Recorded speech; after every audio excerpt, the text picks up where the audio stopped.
Hi అండి, నేను మీ సుశీలాని. ఇది ఆయుర్వేదిక సరస్వతి మొక్క అండి. ఇది చాలా రేర్గా దొరుకుతుంది. ఎక్కువగా అటవీ ప్రాంతాల్లో ఉంటుందండి. దీన్ని నేను వేరే వాళ్ళ ద్వారా సేకరించి ఈ మొక్కను వేయడం జరిగింది.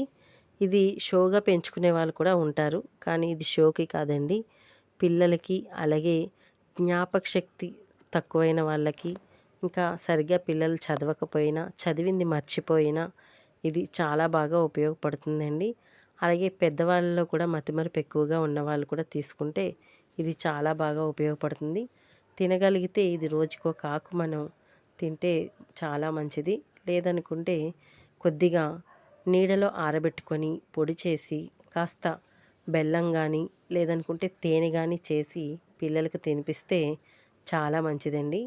ఇంకా ఇది చూస్తున్నారు కదా, తామరాకండి. ఇది మాత్రం సరస్వతి ఆకు కాదు.